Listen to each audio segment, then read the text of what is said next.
Turning our focus now to the WNBA, the league's collective bargaining agreement expired on Friday night without a new deal. The league and the Players Association have both released statements.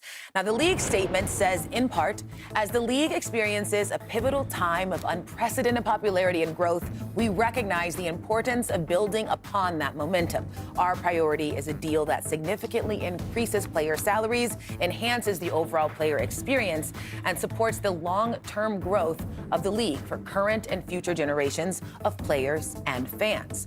The statement from the Players Association says, in part, despite demonstrating our willingness to compromise in order to get a deal done, the WNBA and its teams have failed to meet us at the table with the same spirit and seriousness.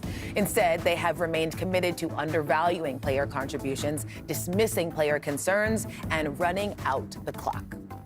All right, a lot to unpack between those two statements. But Swin, from what you know, what's your assessment of where the negotiations are at this point in time? Yeah, and I want to kind of pin this with just a little background from me, right? And so as a former player, someone who was on the executive committee, went through 2 CBA negotiations. And let me just tell y'all, never want to do that again. A lot going on there. But also as a current investor in the WNBA, these are negotiations. This happens. We read both those statements. It's basically saying we're staying at the table and we're continuing to talk. And that's what you want to see happen as a fan. I think right now, as pivotal as everyone is making this, what I would love to see happen is just both sides staying at the table, being able to work towards getting a deal done, because the league is at its best right now. You want to see a good deal done, a CBA done. And you know what that means? That means both sides don't get what they want, right? A good negotiation, we know, we've played, is that both sides may not get what they want. And so what you focus on is what are the things that we can come together and say, this is going to make the league stronger, the players feel good about, the fans are here. And there's so many sponsors right now that are excited about this league. That's what I'm really talking about, is the business side of it too, right?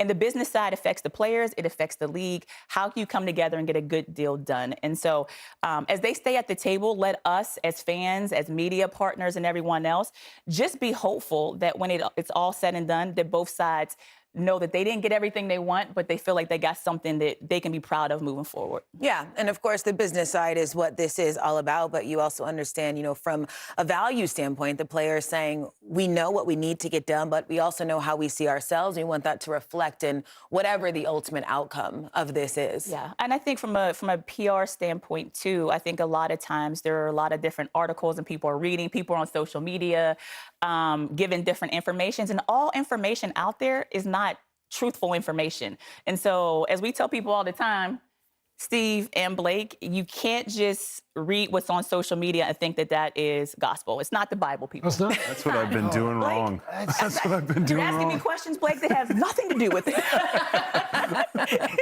You all, of course, as players have been through very similar negotiations, and it can be very exhausting. Yeah, you know, it was an interesting process. Right after my rookie year, we had a lockout, and I think the message, you know, at first is like, hey, everybody stay together. You know, let's keep this civil, and then, you know, things start changing. The season comes along, and then and games are being missed, and when games are being missed, everybody loses, right? So I do love, you know, what Swin said, like, it's in the right place. It's negotiations, but it's back and forth, and they're working towards a deal. So I think for us back then, that was the big thing. And, you know, Steve, not to throw you under the bus, but you experienced 2 work stoppages. Not saying it was your fault, but I only experienced 1. It's true. I am the leader in the clubhouse in here as far as we should hold out, guys. Strike. You know, but I mean, I'm just grateful you guys gave us a chance to mansplain this. I love this for y'all. But the reality is, this is normal. Yes. You know, it's normal. You Yes. got to negotiate, and negotiations, nothing really happens till you miss games. No trades happen until the deadline. You know, like, things happen because people have leverage. They work towards a middle ground, then you nickel and dime at the end. It's just natural stuff. So the positive here is that the women's game's never been better. There's never been more excitement, attention, stars, sponsorship. So as long as we can get back out there on the court as soon as possible before the season starts, I think everyone's going to win. Yeah, win-win for everybody. Let's Absolutely. talk numbers. The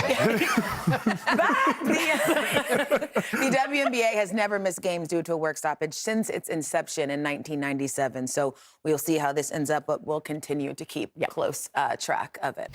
I'm Taylor Rooks with NBA on Prime. Thanks so much for watching. Don't forget to hit that subscribe button to see interviews with your favorite players, experience the most exciting moments from around the league, and see what the NBA on Prime crew is up to all season long.